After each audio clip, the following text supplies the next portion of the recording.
우리 다 같이 마태복음 5장 48절에 있는 말씀을 함께 보도록 하겠습니다. 마태복음 5장 48절입니다. 찾으신 분 크게 읽어주세요. 마태복음 5장 48절입니다.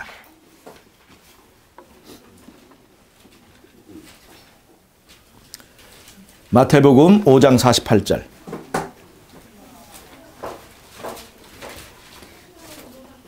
그러므로 하늘에 계신 너희 아버지의 온전하신가 같이 너희도 온전하라. 자, 그러므로 하늘에 계신 너희 아버지의 온전하신 것 같이 너희도 온전하라. 그렇게 말씀을 하셨죠. 하나님은 의로우신 분이시지만 하나님은 자신의 의로우심으로 끝나지 않고 하나님의 의로우신 것처럼 우리도 의롭기를 바랍니다. 하나님은 자신이 거룩하시지만 자신만 거룩하지 않으시고 우리도 아버지의 거룩하심처럼 거룩하기를 원하십니다.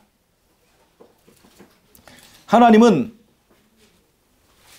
영광 받으시지만 하나님만 영광 받으시기를 원치 아니하시고 우리가 함께 그와 함께 영광 받으시기를 원하십니다. 그래서 계시록 3장에 보면 라오디가 교회에 보낸 권면에서 하나님께서 우리와 함께 보좌를 나누시겠다고 예수님이 아버지와 함께 보좌를 함께 하시는 것처럼 우리도 함께 그 보좌를 앉게 해주시겠다고 그렇게 말씀을 하시는 것이에요.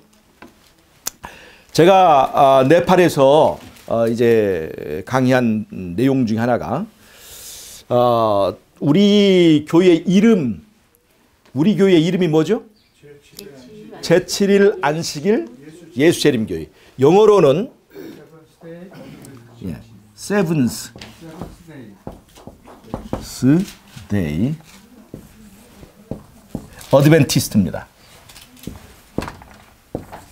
어드벤티스트. 디스 철치거든요.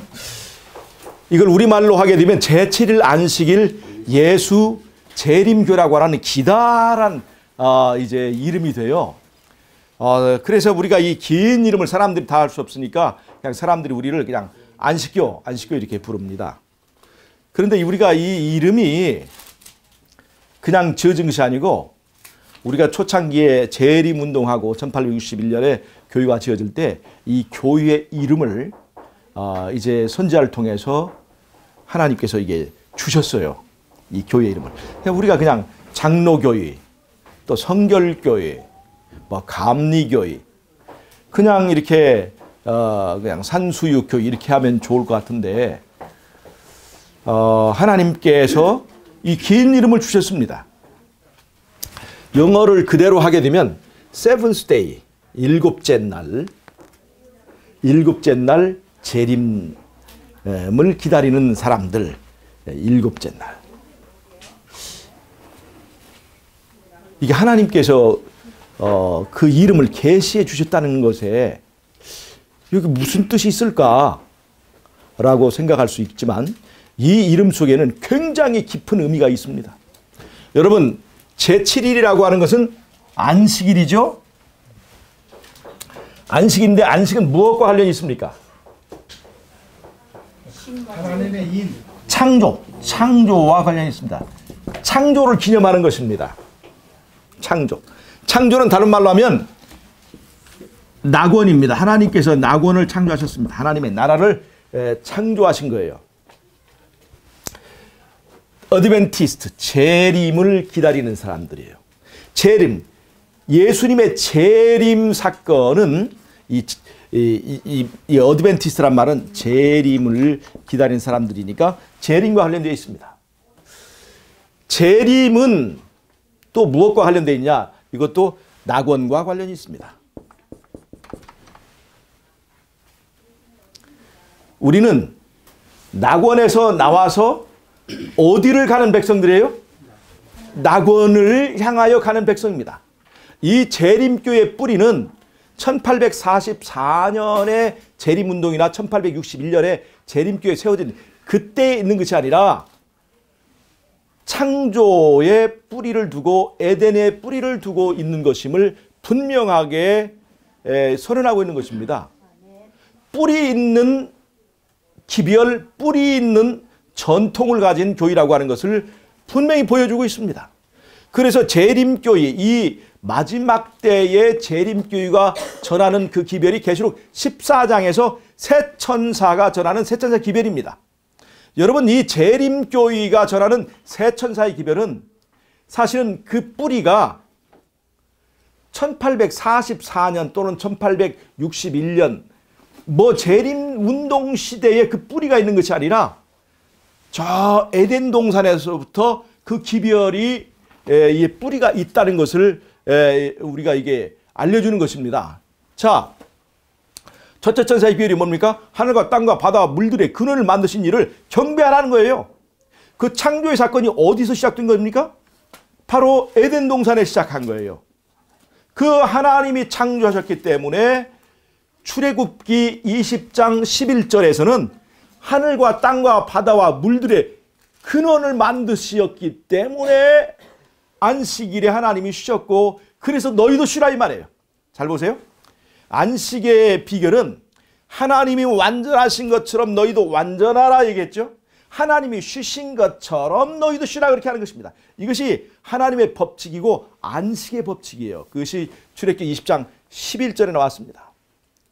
그러니까 새 천사의 기별에서 말하고 있는 창조주를 경배하라고 하는 이 사상은 에덴 동산에서 시작되었고, 성경의 창세기 1장 1절이 뭘로 시작되느냐? 태초에 하나님이 천지를 창조하셨다라고 하는 하나님인 창조주라고 하는 것을 선언하고 선포하고 시작하는 것이 바로 성경입니다. 그래서 제7일 안식일 예수 재림교회의 처음은 뭐냐면 하나님이 창조하셨다는 것입니다. 제7일의 의미는 하나님이 창조하셨다는 것을 분명하게 선포하는 데 있습니다. 하나님이 빛을 언제 만드셨습니까? 일요일. 첫째 날에 만드셨죠. 그러니까 첫째 날에 만든 빛을 기념하려면 첫째 날에 예배를 드려야 돼요. 그게 시간에 예. 사람은 몇째 날에 만들었습니까? 여섯째 날에 만들었어요. 그래서 만든 사람을 기념하려면 여섯째 날에 예배를 드려야 됩니다. 그런데 만든 물건이 아니라 만드신 주인을 경배하려면 만든 것이 하나도 없는 따로 구별된 날, 그것이 바로 제7일이에요. 제7일. 그래서 피조물이 아니라 그것을 만드신 피조물과 구별된 창조주를 기념하는 그 날이 바로 이 안식일입니다. 그것이 바로 세븐스예요. 세븐스. 7번째 날입니다. 즉 안식일 우리가 세베스라고 그러죠. 세베스. 세베스. 네. 세베스라고 그러죠. 안식일은 세베스는 세븐스라고 하는 게 세븐스. 7째 날이라고 하는 것이. 안식일은 7째 날이에요. 잘 보세요. 7째 날은 무엇을 만들었어요? 안 만들었죠. 아무런 물건도 없어요. 거기에는 창조주만이 기념하는 날로 따로 만들었어요. 안식일날은 아무 만들지 않았어요. 피조물 경배와 아무 상관이 없는 다른 날을 만든 것이 바로 이 안식일 개념입니다. 그래서 이제 이 안식일 사상 속에서는 창조주와 피조물은 분명히 다르다 하는 것을 이렇게 보여주는 것입니다. 하나님이 사람을 만들었다. 하나님이 신을 만들었다. 아니야. 신이 사람을 만들었다. 만들다. 이 신은 어떤 신입니까? 창조주를 말하는 거예요. 창조주. 그렇죠. 사람이 신을 만들었다. 이것은 바로 이때의 신은 바로 우상을 말하는 것입니다. 우상을 말하는 거예요. 이 사람이 만든 신은요, 창조주가 아니라 피조물입니다. 피조물. 사람에 의해서 만들었을 뿐만 아니라 그 대상이 돌이며 그 다음에 해며 뭐 모든 이런 것들이 그 우상은 피조물이라는 거예요. 사람의 상상에 의해서 지어진 허상이라는 것입니다. 그래서 신이 사람을 만들었냐? 사람이 신을 만들었냐? 이 두 가지 사상이 에덴 동산에서부터 시작되는 거예요. 그리고 이것이 세상 끝까지 전해 내려오면서 마지막 때에 계시록 14장에서 새 천사의 기별이 뭐냐면 바로 하늘과 땅과 바다와 물들의 근원을 맡은 이를 경배하라. 즉 창조주를 경배하라고 하는 그 사상을 얘기하고 있고, 계시록 13장에서는 짐승의 우상에게 경배하라고 하는 사람이 만든 신, 그것이 바로 이제 짐승의 우상이어서 이것이 에덴 동산에서부터 이것이 내려와 가지고 마지막까지 이 전쟁을 벌이는 이 종교 전쟁의 실체입니다. 창조와 재림까지 모든 이 인류의 역사를 다 포함하는 대쟁투의 흐름을 요약해서 제7일 안식일 예수 재림교라고 하는 이름 속에 포함을 했습니다. 첫 번째 낙원과 두 번째 낙원을 연결하는 중심이 있습니다. 그게 뭐예요? 그것이 예수님이고 십자가입니다. 십자가. 중심 사건이 바로 십자가 사건이에요. 자, 낙원에서 우리가 나왔죠? 근데 우리의 목표는 뭐 하는 거예요? 낙원으로 돌아가는 것입니다. 낙원으로 돌아가려면 그 낙원에 대한 값을 지불해야 돼요. 그것이 바로 십자가 사건입니다. 예수님은 그분의 보혈로 우리가 거할 낙원을 그 피로 사셨습니다.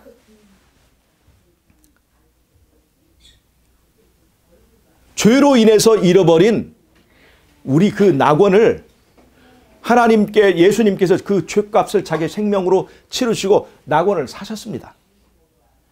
그리고 누가 그 낙원에 들어가는 거예요? 그 예수를, 예수 안에 있는 낙원, 예수 안에 낙원이 있는데 그 예수를 내가 왕으로 받아들인 그 사람이 바로 그 낙원에 들어가는 것입니다. 자, 왜 그것이 믿음이라고 하느냐? 에덴 동산에서 인간이 선악과를 따먹을 때, 자, 에덴 동산에 세운 그 낙원의 왕은 누구십니까? 왕은 예수님이었어요. 말씀으로 지으신 그분이 왕이었습니다. 그런데 뱀이 꼬였습니다. 자, 자유는 말이에요. 하나님의 말씀대로 사는 데서 자유가 옵니까? 아니면 내 멋대로 하는 데서, 내 마음대로 하는, 내 멋대로 사는 데서 자유가 옵니까? 진리가 너희를 자유케 하리라. 그것은 바로 말씀대로 순종할 때 나오는 자유를 말하는 겁니다. 그 자유는 나만 자유로운 거예요? 모든 사람이 함께 자유를 누리는 것입니까? 모든 사람이 함께 자유를 누리는 그 자유가 바로 진리가 너희를 자유케 한다는 진정한 자유입니다. 그런데 사단이 우리에게 새로운 자유의 개념을 보여줬습니다. 하나님의 말씀은 너희를 노예로 삼는 것이다. 하나님만 영광 받으시고 하나님만 의롭고 하나님은 이 모든 것을 차지하는 바로 독재자다. 그리고 선악과를 봐라. 이렇게 탐스럽고 이렇게 보암직하고 이것을 먹으면 지혜를 얻을 만한 것인데 그 지혜가 뭐냐? 이것을 먹으면 네가 하나님이 될 수가 있는 거야. 네 스스로 하나님이 될 수 있는 거야. 네 마음대로 할 수 있는 거야. 이 신이 되어서 네 마음대로 살 수 있는 자유를 상징하는 이 선악과의 열매를 따먹지 못하겠다. 자, 그러니까 하나님께서 에덴 동산에서 이런 심어놓은 수많은 복숭아 또는 감이나 이런 과일들 또 다른 허용한 모든 것이 말이죠. 사람이 뱀의 말을 듣고 보니까 그것들은 다 싸구려예요. 싸구려. 진짜 인간의 운명을 바꿔줄, 자유를 줄 이 선악과의 열매를 먹지 못하긴 하나님은 뱀의 말을 듣고 보니까 하나님은 독재자예요.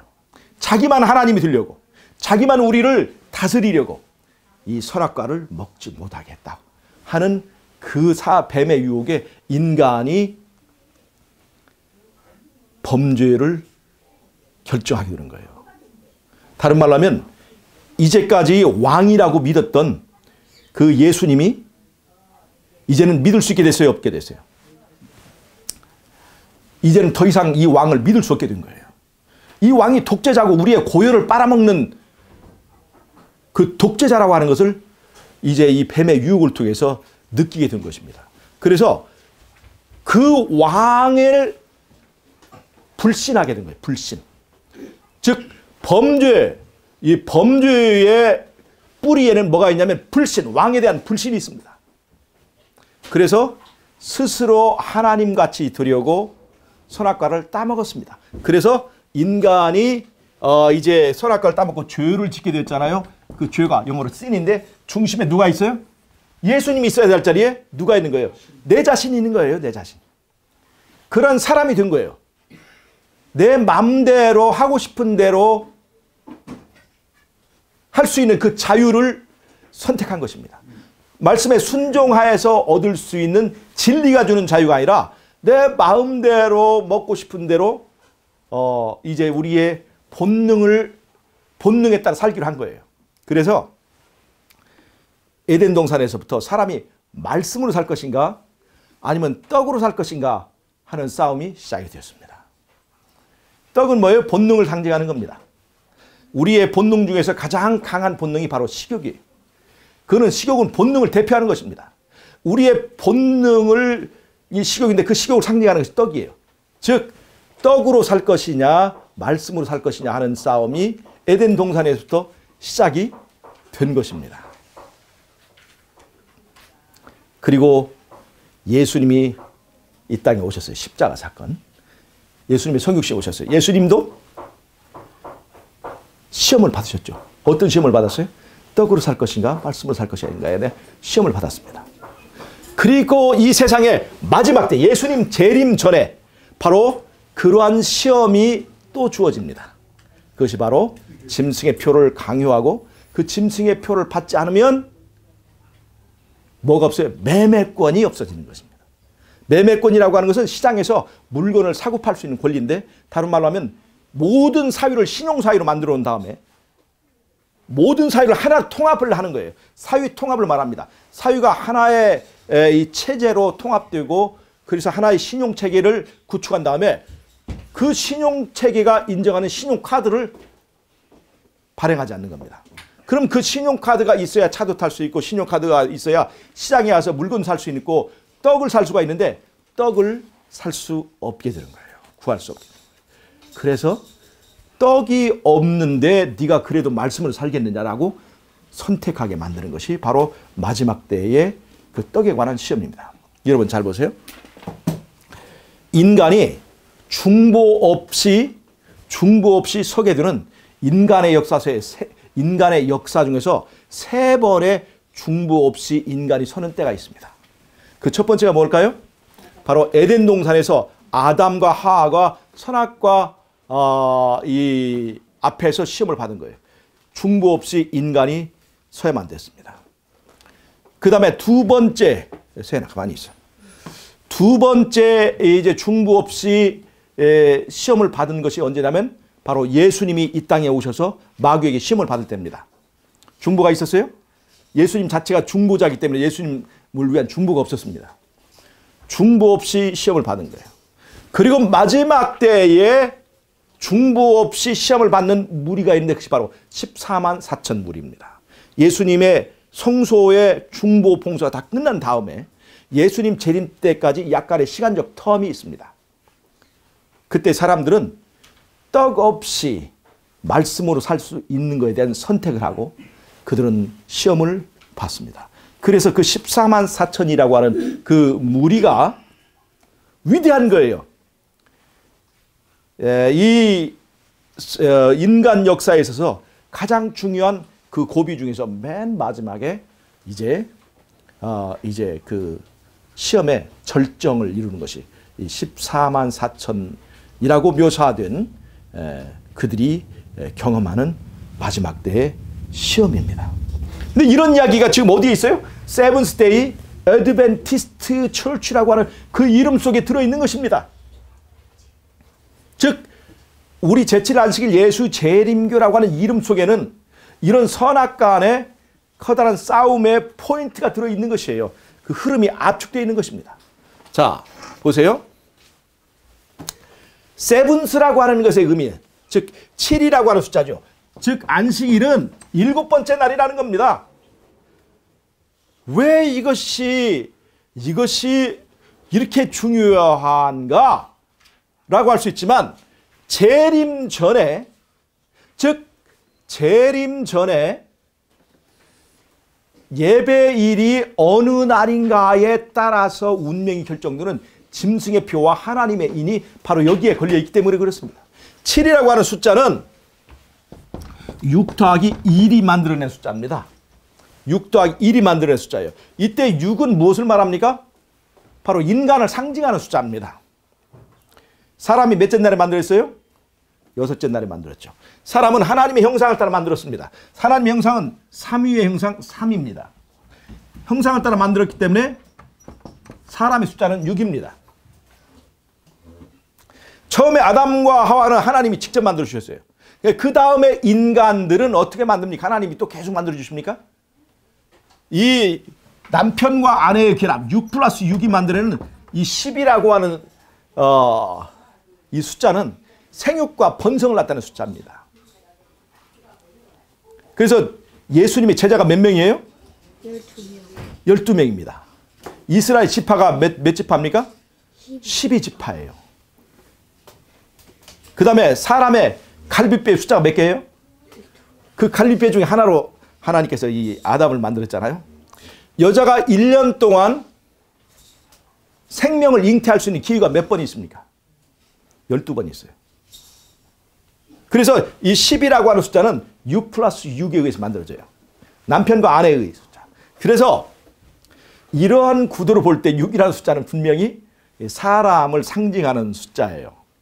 근데 그 사람을 상징하는 6과 1은 뭐냐면 바로 하나이신 하나님입니다.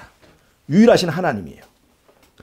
즉 사람과 하나님의 결합이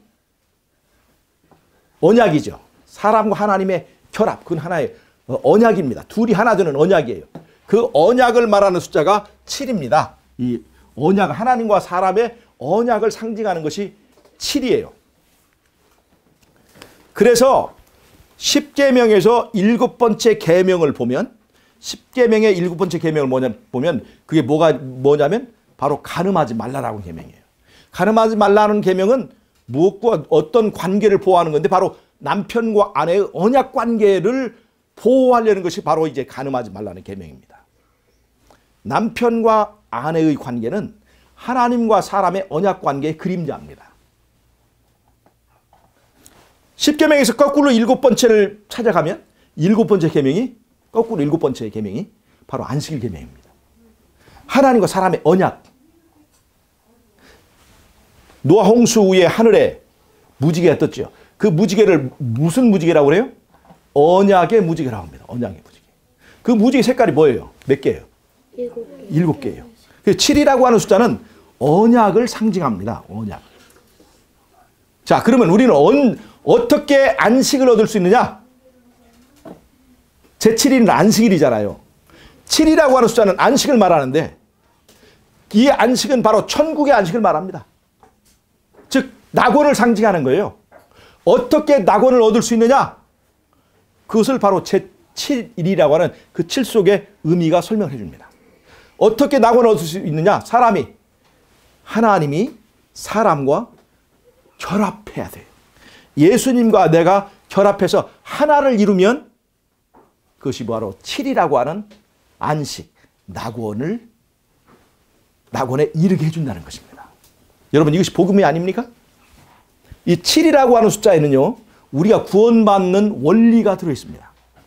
하나님과 사람이 마치 남편과 아내가 혼인하듯이 하나님과 사람이, 예수님과 사람이 결합하는 겁니다. 근데 그 결합을 할 때에 뭐가 필요해요? 자, 첫 번째, 범죄할 때는 왕을 불신해서, 이 불신 때문에 죄를 짓게 되었죠. 불신해서. 그러면 이제 내가 예수님을 남편으로 받아들이고 예수님을 다시 왕으로 받아들여야 그분이 마련한 낙원에 내가 들어갈 거 아니에요. 십자가에서 그분이 낙원을 내 값을 치렀죠. 낙원의 권리를 취득했습니다. 예수님께서. 그러니 그 낙원을 내가 얻으려면 그분과 내가 어떤 관계를 맺어야 돼요? 남편과 아내의 관계를 맺어야 되는 것입니다. 그분을 나의 왕으로 맺어야 되는 거예요. 받아들여야 되는 거예요. 사적 관계는 예수님을 남편으로 인정하는 거고 공적인 관계는 그분을 왕으로 인정하는 것입니다. 그런데 내가 예수님을 왕으로 인정하려면 이제는 예수님에 대한 믿음이 신뢰가 있어야 돼요, 없어요? 예수님을 왕으로 인정하고 예수님을 남편으로 인정하려면 뭐가 필요해요, 거기에? 믿음이 필요한 거예요, 믿음이.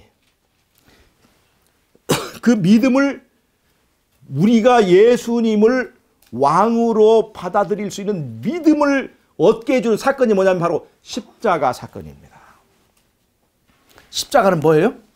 하나님이 우리를 얼만큼 사랑하신지를 확실하게 입증한 사건입니다. 하나님이 세상을 이처럼 사랑하사 뭘 주셨다고? 누구를 주셨다고? 독생자도 아끼지 않고 다 주셨다는 것입니다. 사단은 에덴 동산에서 인간을 어떻게 예수님을 불신하게 만들었어요? 그분은 값싸고 의미 없는 것은 다 주시지만 진짜 정말로 좋은 것은 우리가 먹지 못하게 만드신 분이다. 하나님은 독재자다. 하나님은 자기만 위한다. 라고 하는 사상을 이 에덴 동산에서 뱀이 불어넣었는데 그건 바로 왕에 대한 불신입니다. 하나님이 독재자다 이거예요. 그런데 십자가에서 보여주신 하나님의 이 왕의 모습은 뭐냐면 하나님이 독생자를 그분의 가장 사랑하는 독생자를 하나도 아끼지 않고 우리에게 거저주시는 그 모습을 제물로 주신 모습을 보였습니다. 예수님이 자기의 생명을 아끼지 않고 나를 구원하시기 위해서 그 생명을 희생하는 모습을 십자가에서 보여주신 거예요. 십자가를 볼 때 우리는 뭐를 가질 수 있게 되냐면 믿음을 가질 수 있게 되는 거예요. 아, 저분에게 내 운명을 맡겨도 되겠다. 저분의 말씀대로 살면 우리가 낙원에 갈 수 있겠다라고 하는 믿음을 갖게 되는 겁니다. 그래서 우리는 이제 믿음이 있어야 예수님을 왕으로 인정하게 되고 예수님이 우리의 왕이어야만이 우리가 그 낙원에 갈 수 있는 자격을 얻게 되는 것입니다. 그래서 믿음으로 말미암아서 구원을 얻고 믿음으로 말미암아서 의를 얻게 되는데 왜 그러느냐? 예수님이 내 삶의 왕이 되시면 즉 내 존재의 지성소에 그분이 나를 다스리는 내 주인으로 계실 때에 우리가 이제 하나님의 율법 앞에서 심판을 받습니다. 심판을 받을 때 율법은 그 사람의 외모를 살펴봅니까? 아니면 그 사람의 중심을 봅니까? 율법이 우리의 중심을 볼 때 그 중심에 누가 있어요 지금? 믿은 사람은 중심에 누가 있어요? 예수님이 계신 거예요. 그러면 율법은 내 행위를 보지 않고 내 공로 같은 거, 그 더러운 불결한 내 행위를 보지 않고 내 중심에 있는 누구를 보는 거예요? 예수님을 보는 것입니다. 예수님의 십자가의 보혈의 공로를 적용해서 그 예수님 때문에 예수님 보고 나를 의롭다고 율법이 선언하는 것입니다. 넌 죄 없다고 선언하는 거예요. 그것이 바로 믿음으로 말미암는 의입니다. 즉 믿음이 나를 의롭게 해주는 게 아니라 믿음이 내가 예수님을 영접하게 만들고 그 예수님 때문에 의롭게 되는 것이 믿음으로 말미암는 의입니다. 여러분, 믿음은 지식이 아니에요. 믿음은 영접하는 것입니다. 영접하는 자, 그 이름을 믿는 자들에게 하나님의 자녀가 되는 권세를 주셨다고 하는. 그래서 이 믿음을 지식으로 생각하는 사람은 큰 착각하는 것입니다. 믿음은 왕을 바꾸는 것입니다.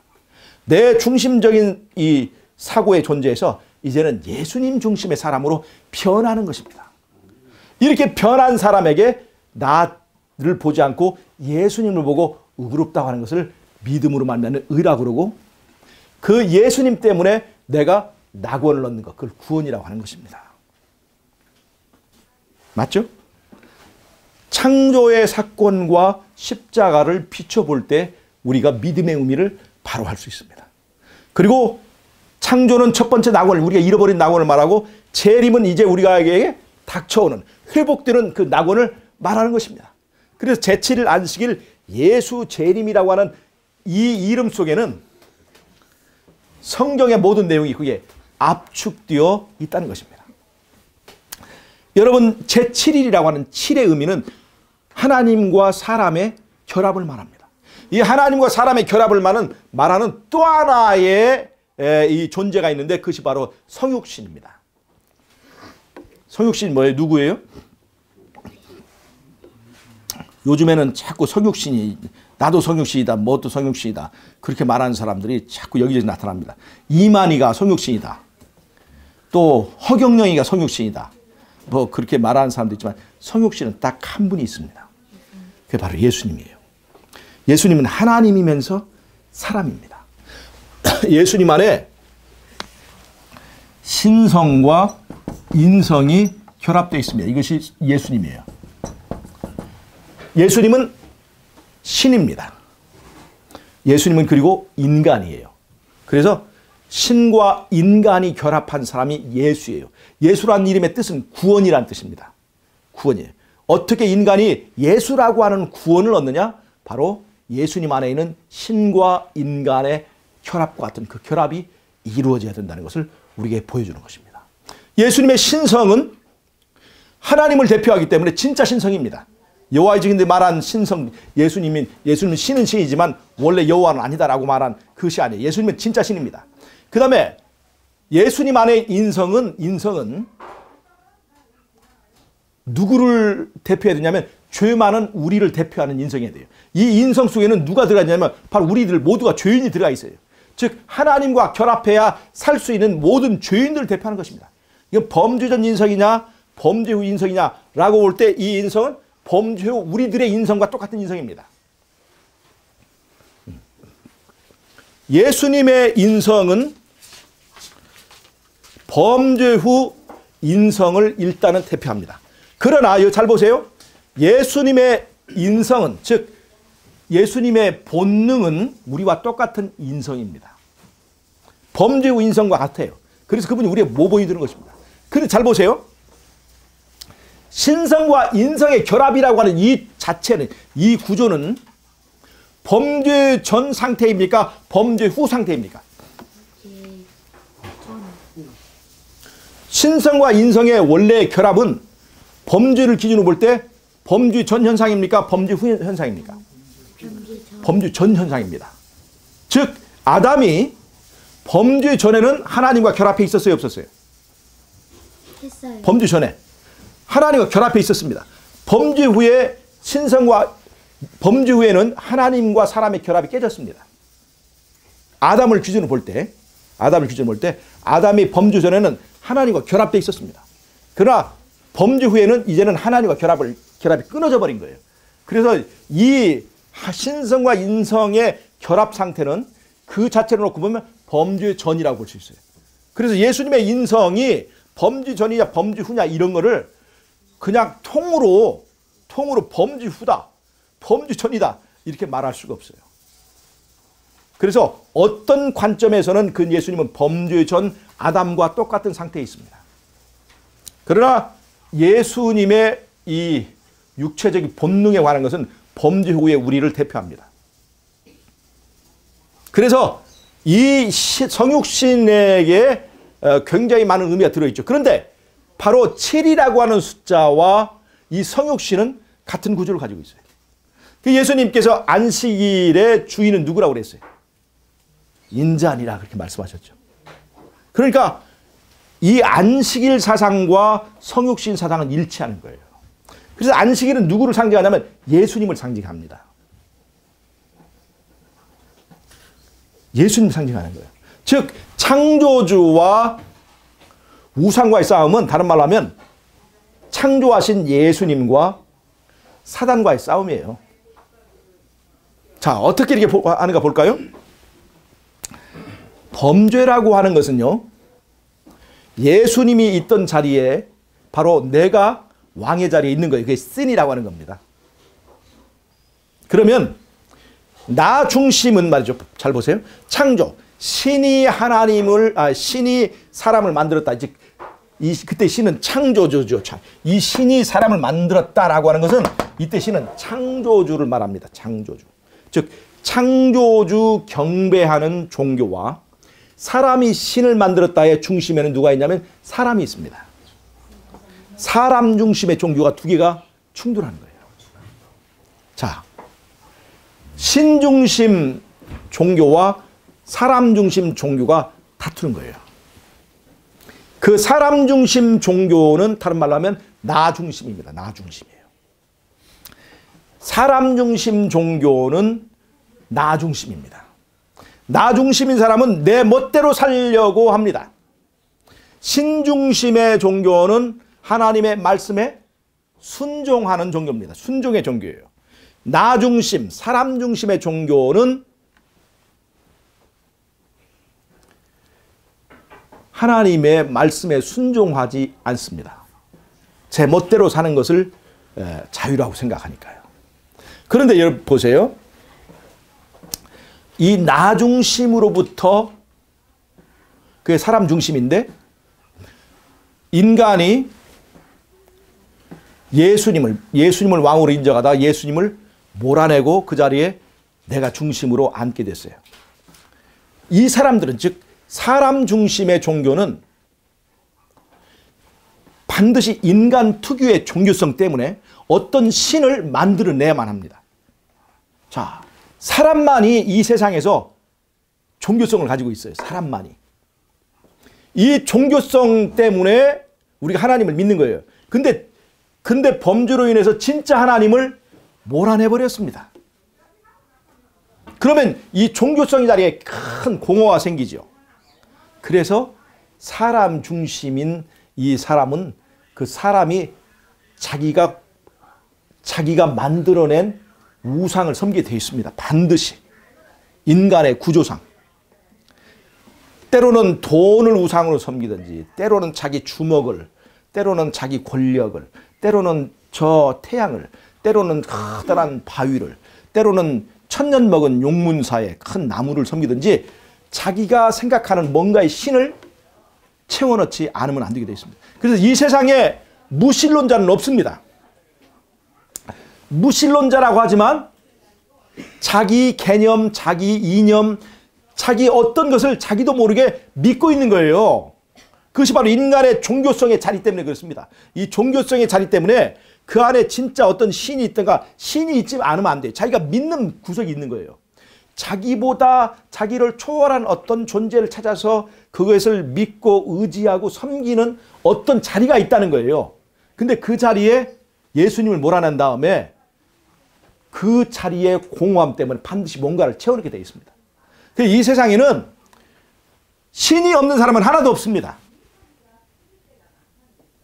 자기가 생각해는 자기가 뭐라고 이름을 붙이지 않았어도 이미 그 사람은 어떤 신을 그것이 우상을 섬기고 있는 것입니다. 그래서 이 세상에서의 종교는 두 가지밖에 없어요. 하나는 창조주를 섬기는 종교와 자기가 만들어낸 신을 섬기는 두 가지 종교밖에 없습니다. 예, 그 우상 종교의 뒤에는 바로 사단이 있습니다. 그래서 이 두 개의 종교가 충돌하는 거예요. 이 두 개의 종교가. 그런데 창조주 종교는요, 하늘과 결합되어 있습니다. 창조 종교는. 그 하늘과 결합된 종교를 상징이 바로 예루살렘이에요. 예루살렘의 세력은 하늘과 결합되어 있습니다.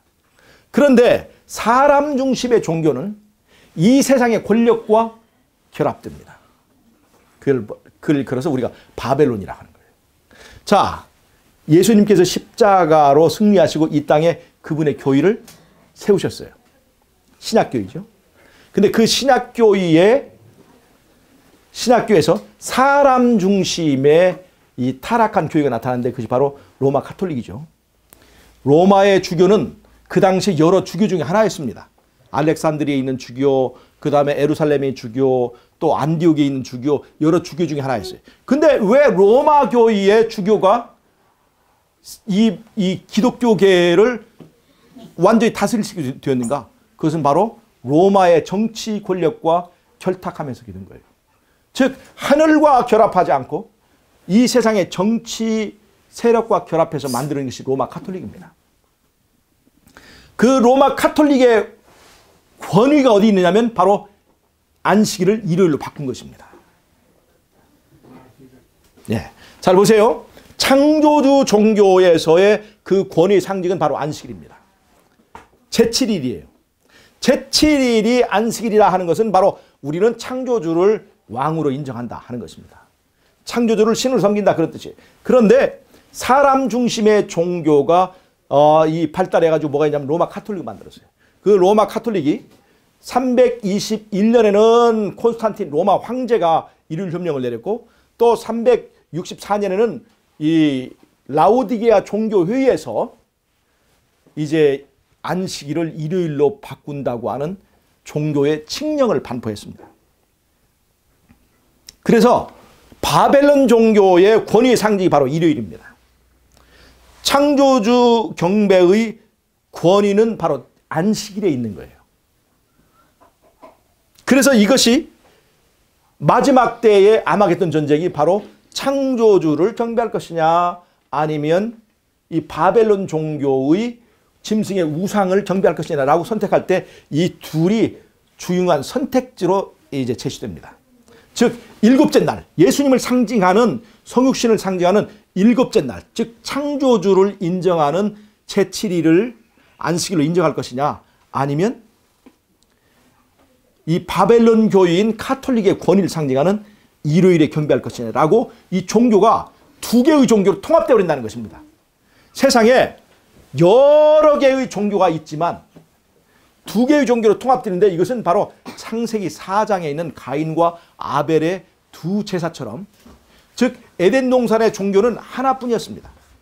그런데 이것이 범죄 후에 두 개의 종교로 나눠졌죠. 그것이 바로 가인과 아벨의 두 제사를 말합니다. 하나는 사람 중심의 사람의 공로를 말하는 가인의 제사고, 하나는 하나님의 공로를 말하는 하나님 중심의 종교를 말합니다. 이 하나님 중심의 종교와 사람 중심의 종교, 창조주 경배와 그 다음에 사람의 이 권위를 상징하는 이 두 개의 종교가 나눠져 가지고 중간에 수많은 종교로 막 쪼개졌습니다. 이 세상에 종교가 얼마나 많습니까? 기독교, 불교, 회교, 그 다음에 기독교도 얼마나 많은 종파가 있어요. 이 수많은 종파가 마지막 아마겟돈 전쟁을 할 때는 이 모든 종교가 하나로 통합되어 있습니다. 짐승의 우상을 세우는 것이 바로 이 종교를 통합하는 문제예요. 이 종교가 통합할 때 또 무엇도 통합되냐면 이 세상의 정치 세력도 하나로 통합되게 되어 있습니다. 잘 보세요. 예수님이 재림하시기 전에 하늘에서 중보하실 뿐만 아니라 하늘에서 우리가 거할 그 나라를 하나님 아버지께로 받습니다. 우리가 가서 살게 될 그 나라를 합법적으로 그 나라를 법적으로 받아요. 그것이 바로 지금 지성소에서 하시는 일이에요. 하나님의 나라를 받습니다. 그럴 때 이 땅에 모든 이 세상의 힘을 통합하고 합쳐가지고 이 땅에 만들어진 하나의 그 나라가 바로 마지막 때에 계시록 13장에서 미국을 중심으로 이 세계가 하나의 힘으로 합쳐지는 바로 그 통합 운동을 말합니다. 통합된 정치 세력, 통합된 종교 세력이 결탁해서 하나의 커다란 바벨론의 제국을 이루는 거예요. 즉 무엇과 대적하기 위해서 창조주를 경배하는 예수님의 나라와 싸우기 위해서 이 세상은 마지막 싸움이잖아요. 이게 사단에게 마지막 기회예요. 그 마지막 기회를 이제 의식하고 사단은 그 세력을 통합하고 있는 것입니다. 지금 종교가 통합되어 하고 있는 그 기독교가 통합되고 종교가 통합되는 그런 운동을 아시죠? 근데 종교만 통합되는 것이 아니라 무엇도 통합되느냐면 이 정치 세력도 통합되어야 되는 거예요. 미국을 중심으로 이 세계의 그 패권이 정리되어야 되는 것입니다. 그래서 제가 다른 강의에 말씀드렸지만 북한이 정리돼야 되고 중국도 정리돼야 되는 거예요. 미국 중심으로 모든 세계의 패권이 이게 재구성되어야 되는 것입니다. 마지막에 아마겟돈 전쟁을 위해서 달려가고 있는 거예요. 그래서 예수님 재림 전에 이렇게 하나님의 편에 설 것인가 아니면 짐승의 우상을 경배하는 편에 설 것인가가 충돌할 때 그때 그 하나님의 인과 짐승의 표를 상징하는 것이 바로 하나님의 날이냐 안식일이냐 제7일 안식일이냐 아니면 제1일 안식일이냐라고 하는 충돌이 있기 때문에 뭐가 중요한 거예요? 제7일의 안식일이라고 하는 그 세븐수가 언제 중요하냐? 마지막 때의 아마겟돈 전쟁에서 아주 중요한 의미를 가지게 된다는 것입니다. 단순히 창조만을 가리키는 게 아니라 마지막 재림 전에 일어나는 엄청난 대쟁투에서 바로 제7일이라고 하는 것이 우리의 죽느냐 사느냐의 문제가 거기에 달려있기 때문에 그 의미를 잊어버리지 말라고 우리 재림교회 이름 속에 제7일 안식일 예수 재림을 갖다 딱 붙이는 거예요. 예수 재림과 제7일이라고 하는 그 의미는 굉장히 그래서 중요한 거예요. 제7일이냐 제1일이냐 제7일 종교냐 제1일 종교냐라고 종교가 통합될 때 우리는 어느 편에 설 것인가 하는 것을 생각나고 잊어버리지 말고 분명히 우리 가슴 속에 색이라고 하는 뜻으로 하나님께서 선지자를 통해서 이 이름을 계시해 주신 것입니다. 자, 무슨 말씀 이해하시겠습니까? 그러니까 이 이름의 의미가 중요해요, 안 중요해요? 이 이름을 그냥 하나의 교리로 말하면 무슨 제7일 교리, 안식일 교리, 날짜를 강조하는 그런 거로 생각하지만 이것이 선악간에 있는 이 대쟁투를 생각하면 얼마나 마지막 때 중요한 이 대쟁투적 이슈가 여기에 포함되어 있는가를 우리가 알 수 있다는 것입니다. 자, 이해하시겠습니까? 굉장히 12장 17절에 한번 예, 계시록 12장 17절에 보면 그 용이 누구에게 그 화살을 쏘아대기 시작합니까? 여자의 남은 자손. 여자의 남은 자손인데 그 여자의 남은 자손의 특징이 뭐예요? 하나님의 계명을 지키며 예언을 시는 거죠. 예, 그 예수의 증거를 가진 자들이라고 그랬죠. 잘 보세요. 제가 오늘 이 성경을 이 설교 시작할 때 맨 처음에 읽었던 성경이 뭡니까? 마태복음 5장 48절입니다. 너희는 하나님의 완전하신 것처럼 너희도 온전하라고 그랬죠. 자, 보세요. 사단과 예수님과의 싸움에서 예수님은 하나님입니다. 사단은 예수님이 하나님이 아니라는 것만 입증하면 사단은 끝나는 거예요. 근데 예수님은 하나님의 특징이 뭐냐면 아무런 흠이 없어야 돼요. 자, 예를 들어서 이것이 성경이다 이 말이에요. 이게 하나님의 책이죠. 그래서 권위가 있는 거예요. 하나님의 책에는 조금이라도 흠이 있으면 그건 하나님의 책이 아닙니다. 예수님은 말이죠. 조금이라도 흠이 있으면 예수님은 하나님이 아닌 거예요. 그래서 하나님은 온전하셔야 됩니다. 근데 또 하나 예수님이 온전하기 위한 조건이 뭐냐면 예수님을 믿고 따르는 사람을 그분이 온전하게 해줄 수 있느냐 없느냐가 또 하나의 온전입니다. 즉 하나님만 거룩하고 그분만 거룩하고 끝나면 이건 하나님에게는 치명적인 겁니다. 그게 독재자인 거예요. 그분은 스스로 거룩하시고 그를 믿는 사람을 거룩하게 해줄 수 있는 은혜와 능력이 있어야 됩니다. 하나님은 하나님만 온전하고 그가 어디로 이끌든지 따라가는 자들을 온전하게 할 수 없다면 그분은 온전하지 않은 거예요. 그래서 여러분 예수님은 온전하신 분이죠. 하나님은 완전하고 온전하신 거예요. 인간은 온전합니까? 못합니까? 절대로 온전할 수 없습니다. 인간의 모든 행위는 온전할 수 없어요. 자, 불완전한 존재. 우리는 절대로 스스로 온전할 수 없습니다. 이 온전할 수 없는 인간이 그의 아버지의 온전하심처럼 온전하게 되는 딱 한 가지 방법이 있습니다. 그게 뭐예요? 그게 뭡니까?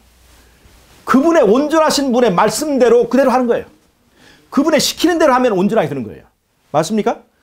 자, 나는 온전하지 못합니다. 근데 하나님은 온전하신 분이에요.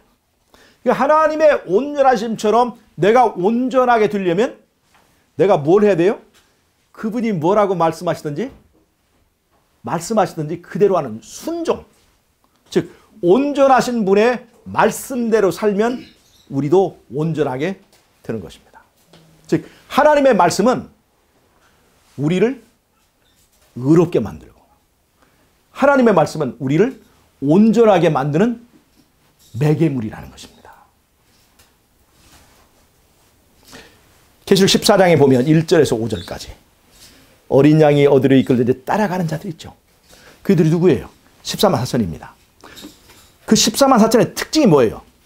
그 입에 거짓이 없고 그 다음에 뭐가 없는 자라? 흠이 없는 자들이라는 거예요. 흠이 없는 자. 다른 말로 하면 온전한 자들이라는 거예요. 근데 이 온전이 어디서 나왔느냐? 어린 양이 어디로 이끌는지 따라가면서 나오는 거예요. 그러니까 우리 스스로는 온전한 길을 걸어갈 수 없어요. 그러나 길이요 진리요 생명이신 그분이 어디로 인도하든지 따라가면 거기에 생명이 있고 거기에 진리가 있고 거기에 온전이 있다는 것입니다.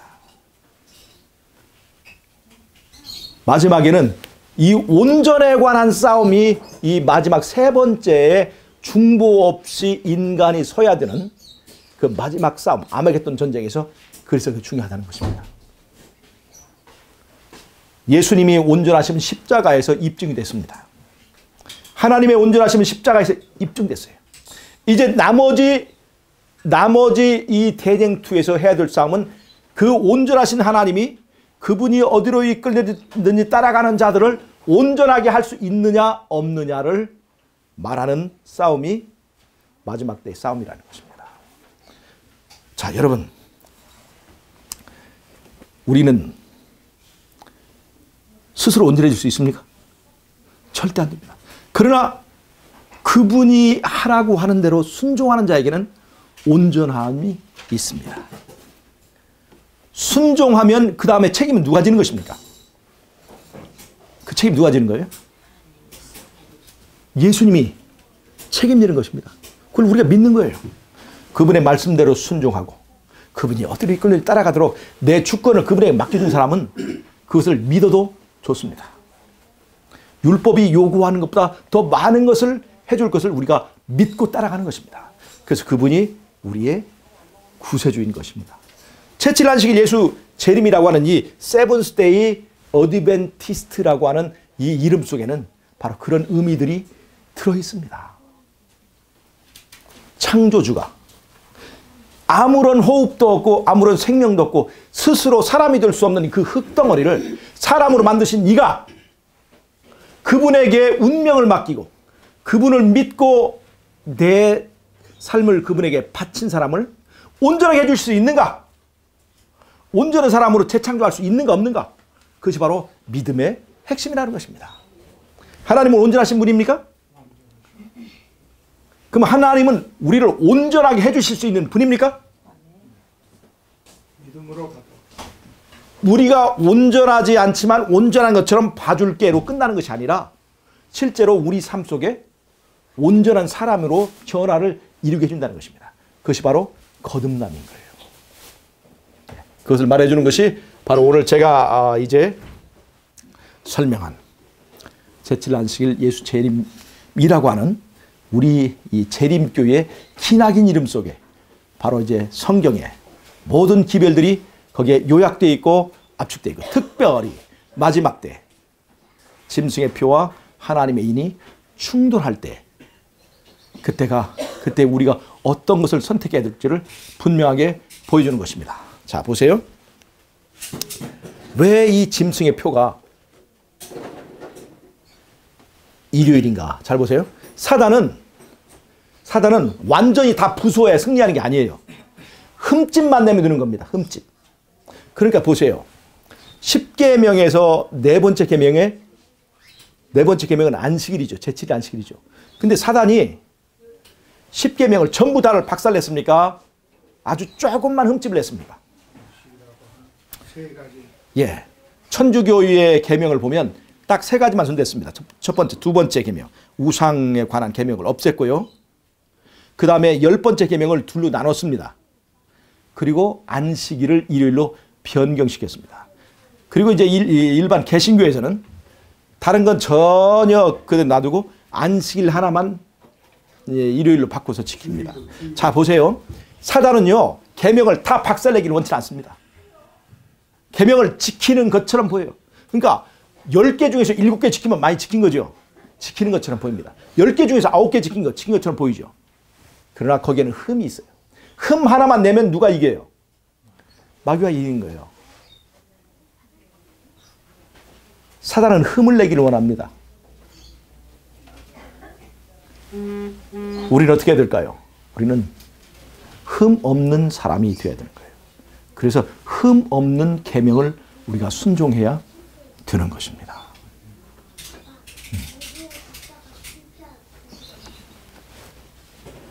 마지막 때에 왜 짐승의 표가 일요일인가? 흠을 내면 되는 거예요. 자, 또 하나 이유가 있습니다. 짐승의 표는 받기 쉬워야 됩니까? 받기가 어려워야 됩니까? 받기가 쉬워야 되는 거죠. 여러분, 짐승의 표, 짐승의 우상에 경배하고 짐승의 표를 받는 것을 어금니를 하나씩 빼가지고 씩 웃을 때마다 어금니가 빠진 사람을 짐승의 표를 받은 걸로 하자 하면 사람들이 받겠어요, 안 받겠어요? 안 받죠. 아니면 귀를 하나 두 개인데, 귀 두 개인데 하나씩을 전부 다 짐승의 우상에게 경배할 때 귀를 하나씩 잘라서 드리라 하면 이게 귀 한쪽밖에 없는 사람, 이게 짐승의 표가 된 다음에 사람들이 귀를 자를까요, 안 자를까요? 안 잘라요. 짐승의 표가 무서우면 될까요, 안 될까요? 짐승의 표가 마귀의 모양을 하고 있으면 절대로 안 받습니다. 여러분, 짐승의 표가 페리칩이라고 하는 사람이 있습니다. 페리칩은 굉장히 무서운 겁니다. 그 페리칩을 받으면 그것이 뇌를 조종하고 그래서 완전히 그 사람 운명이 결정된다고 하는 그런 내용이 페리칩이 아니잖아요. 이 페리칩은요, 절대로 짐승의 표 될 수 없어요. 사람들이 거기에 대한 공포심이 너무나 많습니다. 절대로 받지 않습니다. 그리고 이것이 하나의 법령으로 만들어지려면 이 의회나 또 다른 여러 나라들의 그 국회를 통과해야 되는데, 그때 인권을 말하는 단체 또 이 개신교 단체들이 절대로 이 페리치 강제 법령을 통과시킬 수가 없습니다. 절대로 페리칩은 짐승의 표가 될 수가 없어요. 사람들이 두려워하잖아요. 그 두려워하는 굉장히 무서운 마귀의 형상을 하고 이 짐승의 표는 오지 않습니다. 짐승의 표는 뭘로 오느냐? 하나님의 표로 옵니다.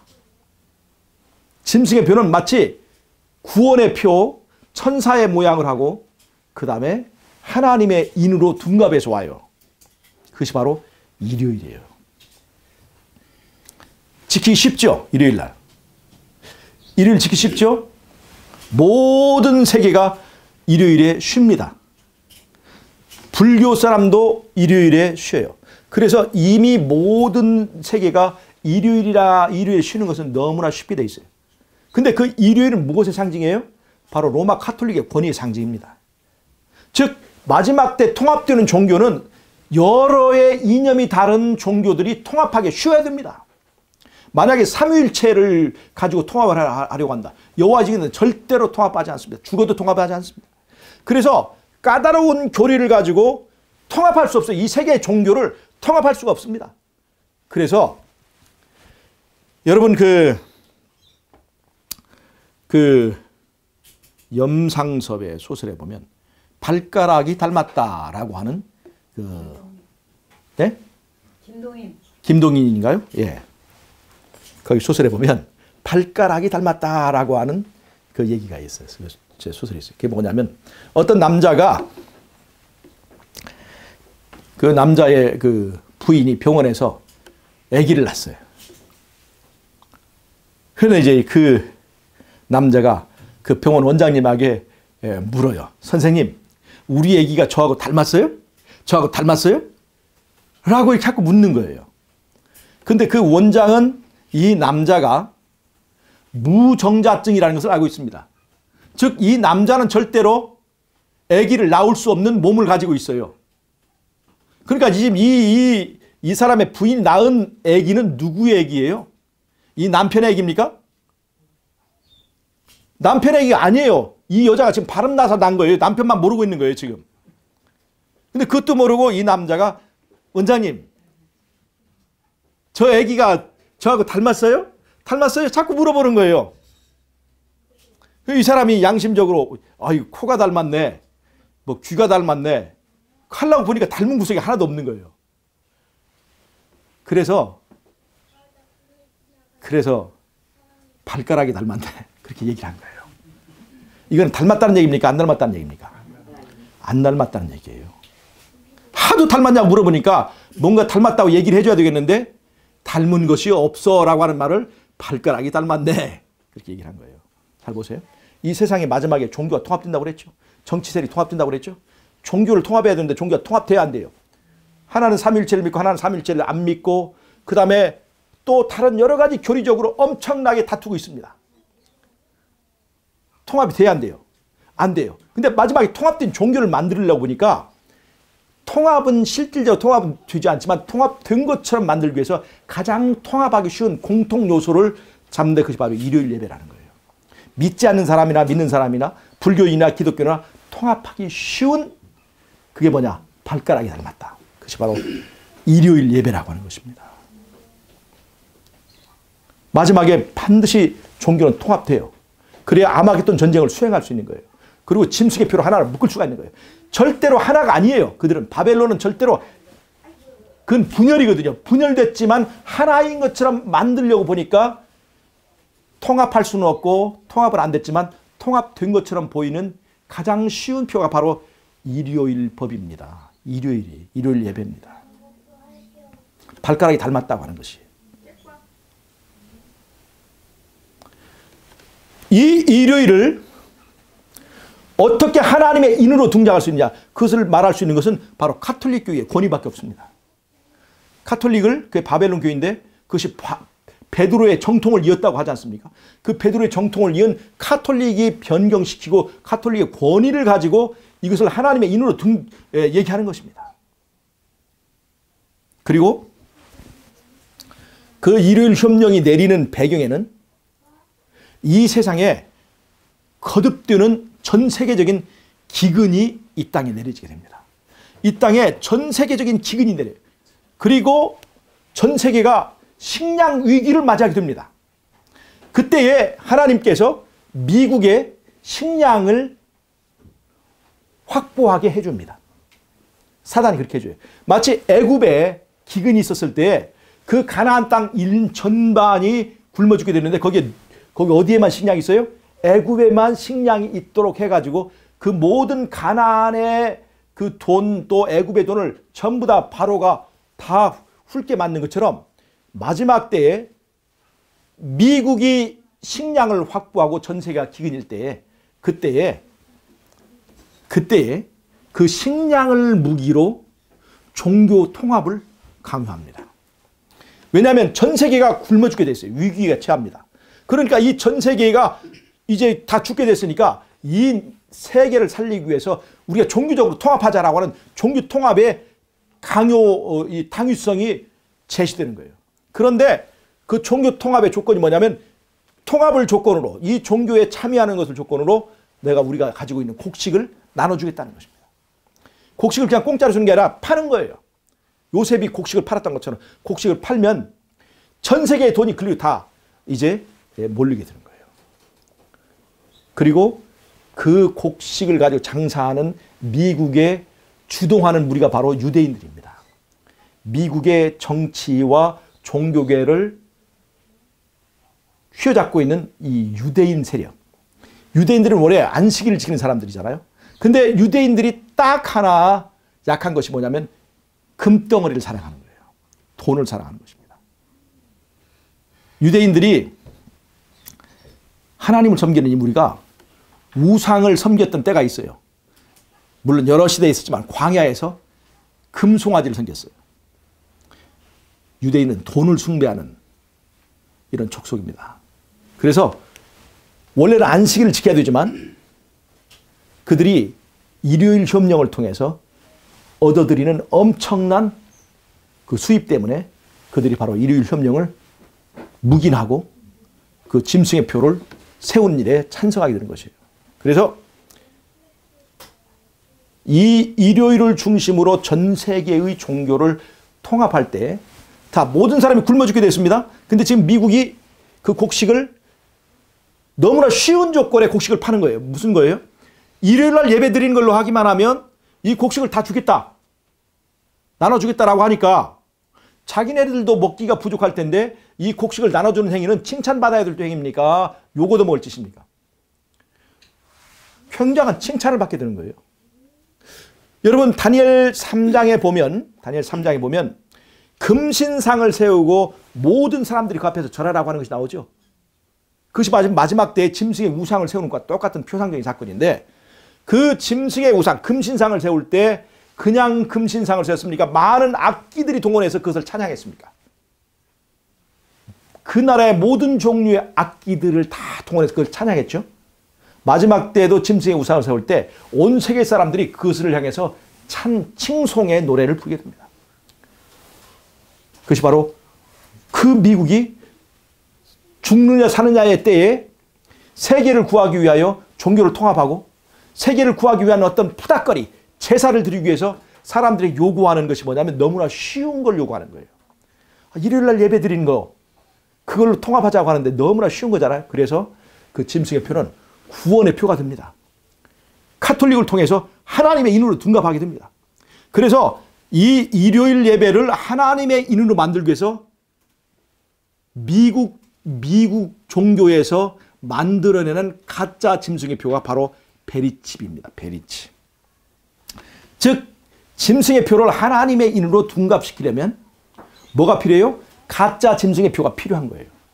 그래서 미국 침례교회를 중심으로 나오는 기별들이 뭐냐면 바로 그의 베리칩이 짐승의 표다라고 하는 것입니다. 잘못된 거죠. 즉 짐승의 표를 하나님의 인으로 둔갑하기 위해서 가짜 짐승의 표를 만들어야 되는데 그것이 바로 베리칩 기별입니다. 여러분 그래서